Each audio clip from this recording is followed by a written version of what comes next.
औरत ही औरत की दुश्मन होती है, और ये जो चेन है ट्रॉमेटाइज होने की और फिर अगले को वो करने की कि मैं इससे बदला लूंगी, ये क्या कभी टूटेगी या हम हमेशा इसी साइकिल में फंसे रहेंगे? देखिए, टूटना ज़रूरी है। अगर हम बेटरमेंट की बात करते हैं, हम अवेयरनेस की बात करते हैं, हम एजुकेटेड सोसाइटी की बात करते हैं, तो जब तक ये टूटेगी नहीं तो हाउ कम हम इन चीज़ों को मिनिमाइज़ करेंगे। तो देखिए, अभी जैसे आप अभी बहुत अच्छा एक्सप्लेन कर रही थी कि वुमेंस के अंदर टेंडेंसी ज़्यादा होती है कि वो एक दूसरे को एक्सेप्ट नहीं कर सकती।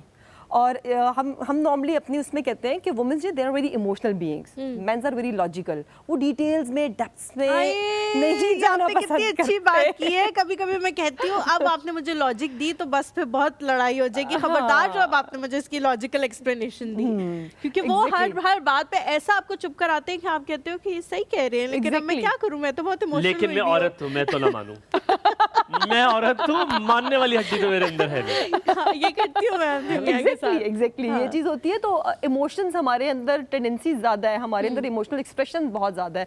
आपने ये भी बहुत देखा होगा कि दो औरतें आपस में लड़ रही हैं, वो किथार्स आउट कर लेती हैं और घंटे बाद यू विल सी कि वो बैठ के चाय पी रही ठीक हो जाती हैं। वो एक ही जगह पे बैठ के चाय पी रही होगी एंड दे वर डिस्कसिंग, और वो जो भी उनकी एक टॉक है, जनरल टॉक। अच्छा, मैं अब आपसे मैं टॉपिक को बहुत डिफरेंट जगह पे लेकर जा रहा हूँ। It is very hard but I want to talk about it. मैं इस बारे में बात करना चाहता हूँ।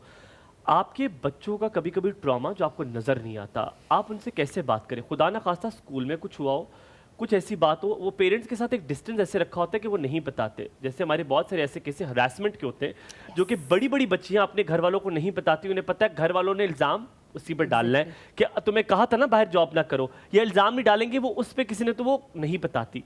इसको कंफर्ट जोन में कैसे लेना है हमने? देखिए, अगेन वही कि यहाँ पे पेरेंटिंग विल टॉक अबाउट के पेरेंटिंग कैसे होनी चाहिए। मोस्ट ऑफ द टाइम हम ऑब्वियसली बच्चे प्लान कर लेते हैं, लेकिन पेरेंट्स को यही नहीं पता कि बच्चों को लेके कैसे चलना है, उनकी ग्रूमिंग कैसे करनी है, उनके साथ आपका रिलेशनशिप कैसे होना चाहिए कि you were more like friends. यहाँ पे मैं थोड़ा सा कॉन्ट्रडिक्ट भी करती हूँ कि बहुत सी जगहों पे हम सुनते हैं कि आप बहुत फ्रेंडली बिहेवियर रखें। फ्रेंडली बिहेवियर रखना चाहिए, बट आपके जो एज अ पेरेंट्स और चाइल्ड का जो एक चीज़ है दैट शुड बी देयर। लेकिन इतना आप नॉर्मलाइज करें बच्चे को कि ही इज़ गोइंग टू और she is going to discuss each and everything with you. जब तक आप नॉर्मलाइज नहीं करेंगे बच्चा नहीं बताएगा। और देखें, पेरेंट्स हैं, आई एम मदर, आप भी मदर हैं, तो हमारा बच्चा अगर एक दिन डिस्टर्ब आएगा ना कहीं से तो हम आइडेंटिफाई कर लेते हैं।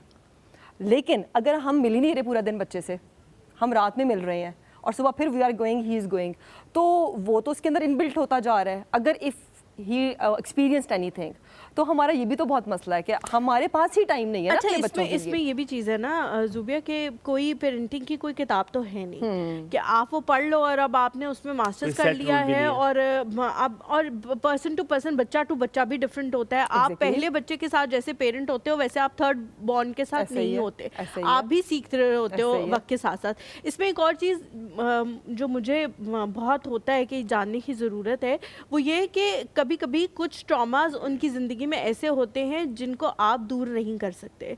फॉर सपोज, अब जिस तरह मेरी तो दादो खैर हयात नहीं थी, लेकिन बहुत सारे लोगों को मैंने देखा कि जी दादो जो है वो एब्यूजिव लैंग्वेज भी यूज़ कर रही है उनके साथ। और एक मेरा कज़न था, उसकी दादो ने उसको कुछ ऐसा एब्यूजिव कहा तो उसने आगे से कहा जो कहता है वही होता है, तो फिर उसको आगे से बड़ी मार भी, हालांकि उसने कुछ बुरी बात नहीं कही थी, भाई जो आपने उसको कहा है वही उससे आपको लौटा दिया कि जो कहता है वही होता है। मूसा उसकी दादा जो थी वो मेरी नानो थी, और बड़े अच्छा उसने जवाब दिया था, लेकिन बाद में बेचारे को बड़ी मार पड़ी उस चीज पे कि जी जो कहते हैं वही होता है। This is same like you.